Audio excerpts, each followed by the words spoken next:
Bismillahirrahmanirrahim. Assalamualaikum warahmatullahi wabarakatuh. Waalaikumsalam warahmatullahi wabarakatuh.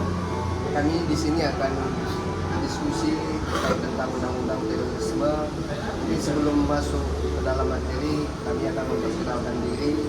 Saya sendiri Royaldi Ismaha yang berminkan terakhir 528 angkatan 2020. Selanjutnya mungkin dilanjut oleh Pak Alif.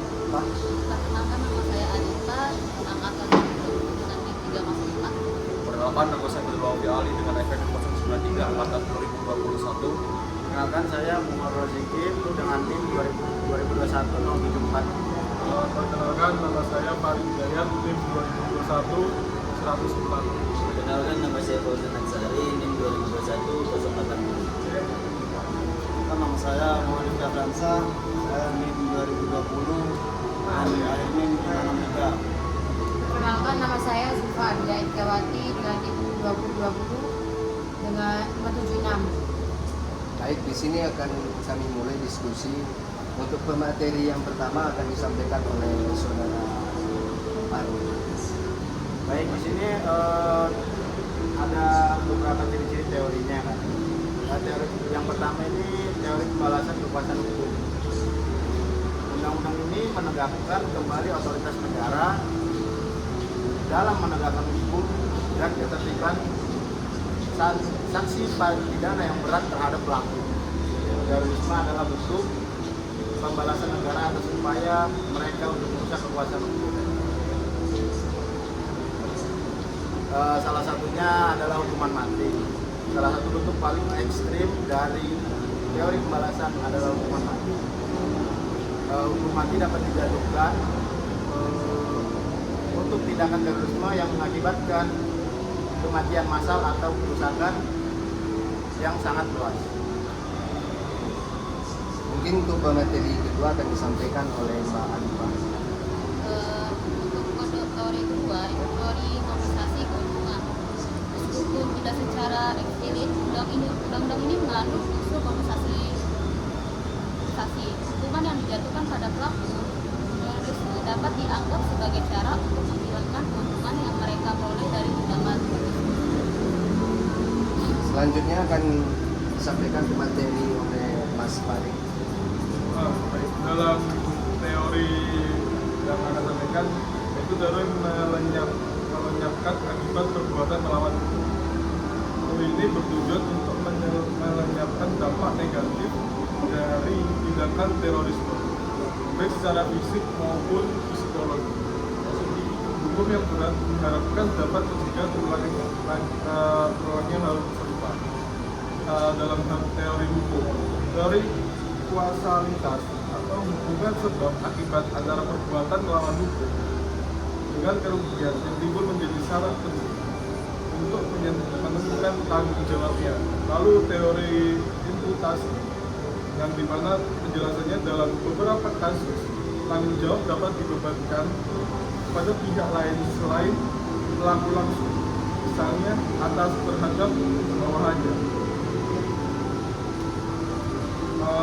Lalu pertahanan hukum atau yang pertama force majeure, yang dimana penjelasan dari force majeure yaitu suatu peristiwa di luar kendali manusia yang tidak dapat diprediksi dari hindarinya seperti bencana alam. Lalu offense, suatu keadaan di mana seseorang tidak bertindak sesuai dengan hukum karena adanya tekanan. Baik, sekian dari pendapat saya. Oke, selanjutnya bisa disampaikan pemateri tentang Mas Rifki Amirsa Sayu. Sebelumnya saya mau menjelaskan tentang teori pembalasan dalam penyelenggaraan kesamaan hukum. Yang dimaksud dalam teori ini yaitu teori pembalasan yang dapat dimaksud dari distributif teori. Yang dimaksud dari retributif teori yaitu salah satu teori dalam ilmu filsafat tersebut berfokus pada keadilan dan proporsional dalam penegakan hukum tersebut. Dalam konteks kesamaan hukum, teori ini menekankan bahwa pelaku kejahatan harus menerima hukuman yang setimpal atau setara dalam kesalahan atau pelanggaran yang dia lakukan. Dalam teori ini ada beberapa poin penting yang bisa saya sampaikan, yaitu tentang teori pembalasan dalam penyelenggaraan hukum. Yang dimaksud itu dalam poin-poin tersebut berikut dari satu, contohnya prinsip keadilan. Dalam teori tersebut, pembalasan berangkat dari pandangan bahwa keadilan tercapai jika hukuman yang diberikan sebanding dengan apa yang dilakukan atau yang kejahatan dilakukan oleh pelaku tersebut. Hukuman dapat dianggap sebagai cara untuk menyeimbangkan kembali tatanan sosial yang terbentuk oleh tindakan pelanggaran tersebut. Berikut ada poin lagi yang dari teori tersebut, yaitu kesetaraan di hadapan hukum. Jadi yang dimaksud dari kesetaraan di hadapan hukum tersebut dalam konteks persamaan hukum.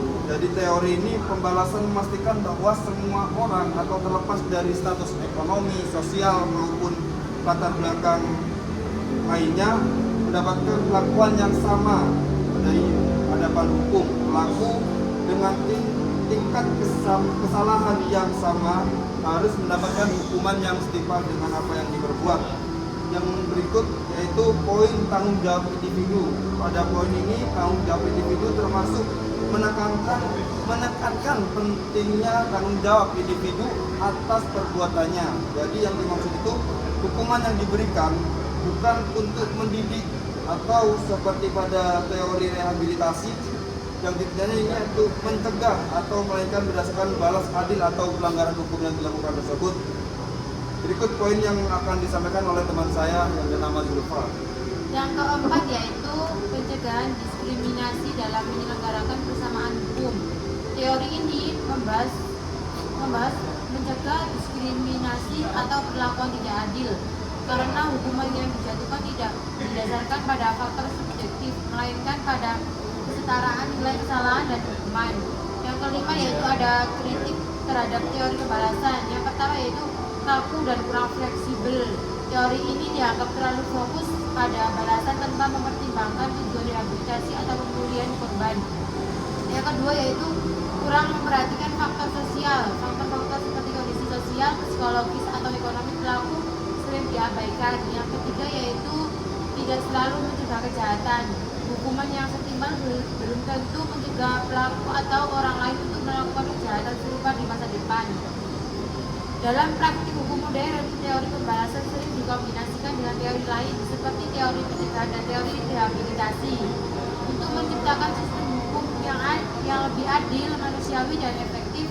Kombinasi ini bertujuan untuk tidak hanya memberikan balasan atas pelanggaran, tetapi juga mencegah kejahatan di masa depan dan memulihkan korban. Oke, selanjutnya akan dilanjutkan oleh Mas Fauzan. Teori melawan kecenderungan berbuat melawan kesusilaan. Tindakan terorisme jelas bertentangan dengan nilai-nilai kemanusiaan dan kesusilaan. Hukuman yang dijatuhkan pada pelaku terorisme adalah bentuk perlawanan terhadap tindakan yang tidak bermoral tersebut. Sebelum kita membahas teori-teori yang melawan, penting untuk memahami terlebih dahulu mengapa manusia cenderung melakukan tindakan yang tidak sesuai dengan norma-norma moral. Beberapa faktor yang sering disebutkan antara lain faktor biologis. Beberapa penelitian menunjukkan adanya hubungan antara struktur otak tertentu dan perilaku antisosial. Yang kedua, faktor lingkungan. Keluarga, teman sebaya, dan lingkungan sosial secara umum dapat mempengaruhi perkembangan moral seseorang. Yang ketiga, faktor psikologis. Kepribadian, emosi, dan kognisi berperan dalam mengambil keputusan. Ada banyak teori yang mencoba menjelaskan bagaimana kita dapat mengatasi kecenderungan ini dan mendorong perilaku yang lebih baik. Pemahaman terhadap teori-teori ini dapat membantu kita dalam berbagai aspek kehidupan seperti pendidikan, politik, hukum, dan komunitas. Kecenderungan berbuat melawan kesusilaan adalah masalah kompleks yang tidak dapat diselesaikan dengan satu pendekatan saja. Namun dengan menerapkannya dalam kehidupan sehari-hari, kita dapat berkontribusi dalam menciptakan masyarakat yang lebih baik. Mungkin Oke, selanjutnya dilanjutkan oleh Mas Wafi dulu. Baik, terima kasih moderator. Di sini saya akan menjelaskan mengenai teori objektif dalam konteks undang-undang terorisme. Merujuk pada pendekatan yang menilai tindakan terorisme berdasarkan perbuatan konkret yang dilakukan tanpa mempertimbangkan niat atau tujuan pelaku secara mendalam. Dengan kata lain, dalam teori ini sebuah tindakan dianggap sebagai terorisme jika memenuhi kriteria tertentu seperti kekerasan atau ancaman kekerasan, tindakan ketakutan atau teror dan ditujukan untuk mempengaruhi kebijakan pemerintah atau menguncang tatanan nasional. Di Indonesia sendiri, misalnya dalam Undang-Undang Nomor 5 Tahun 2018 tentang pemberantasan tindak pidana terorisme, teori objektif digunakan untuk mendefinisikan terorisme berdasarkan perbuatan yang dilakukan tanpa perlu memeriksa secara rinci niat atau motif pelaku. Berikut adalah beberapa elemen yang sering dipertimbangkan dalam teori objektif dalam Undang-Undang Terorisme. 1. Perbuatan yang menggunakan kekerasan atau ancaman kekerasan. 2. Tujuan membuat ketakutan atau teror pada masyarakat. Dan yang terakhir ketiga, tujuan untuk menguncang stabilitas keamanan negara. Saya akan menjelaskan untuk elemen perbuatan yang menggunakan kekerasan atau ancaman kekerasan. Tindakan yang secara fisik merusak atau mengancam orang, harta, benda, atau fasilitas publik. Yang kedua, yaitu seperti takut yang luas, yaitu menyebabkan rasa takut yang luas di masyarakat atau memberikan ancaman terhadap keselamatan publik secara umum. Dan yang ketiga, tindakan yang ditujukan untuk merusak integritas negara atau pemerintah, baik secara langsung maupun tidak langsung. Kelebihan pendekatan dari objektif ini adalah kemampuannya untuk memberikan kepastian hukum dan kemudahan dalam penegakan hukum. Karena yang dinilai adalah apa yang dilakukan, bukan apa yang ada di dalam pikiran pelaku. Namun kekurangannya adalah pendekatan ini bisa terlalu luas, berisiko mengklasifikasikan tindakan yang tidak semestinya dianggap terorisme, dan kadang-kadang mengabaikan faktor-faktor yang mempengaruhi niat atau motivasi pelaku. Mungkin ada tambahan dari Mas Fadil. Sebelumnya saya bukan menambahin, saya ingin menanyakan terkait teori objektif tadi ya. Mengapa teori objektif itu digunakan dalam Undang-Undang Terorisme nomor 1/2002? Baik, moderator, saya langsung menjawab pertanyaan dari Mas Farul, yaitu mengapa teori objektif digunakan dalam Undang-Undang Terorisme nomor 1 tahun 2002 gitu ya. Pertama, untuk memudahkan pembuktian. Jadi teori objektif memudahkan proses pembuktian di pengadilan karena fokusnya pada tindakan nyata yang dapat dibuktikan secara empiris. Yang kedua, sifat tindakan pidana terorisme. Jadi tindak pidana terorisme seringkali memiliki dampak yang sangat luas dan merusak. Dengan menggunakan teori objektif, hukum dapat lebih efektif dalam mencegah dan menindak tindakan-tindakan tersebut. Dan yang terakhir, yang ketiga, standar internasional. Penggunaan teori objektif dalam tindak pidana terorisme juga sejalan dengan standar internasional dalam pemberantasan terorisme. Baik, itu Mas. Apakah cukup? Cukup. Kembali kepada saya moderator, mungkin saya mengambil kesimpulan dari diskusi kita ini terkait dengan undang-undang terorisme dan teori pembalasannya. Jadi dalam undang-undang terorisme nomor 1 tahun 2002 ini, dengan berbagai sanksi pidana baik itu ringan maupun berat, dapat kita pahami sebagai refleksi dari penerapan teori-teori tersebut dari teori pembahasan kita yang telah kita sampaikan tadi. Negara melalui undang-undang ini memberikan respon tegas terhadap tindakan terorisme sebagai bentuk pembalasan. Mungkin ada lagi yang ditanyakan teman-teman? Ya. Oke, untuk materi hari pertemuan pertama ini kita akhiri. Assalamualaikum warahmatullahi wabarakatuh. Astagfirullahaladzim. Kepencet boy. Kepencet. Berapa menit boy?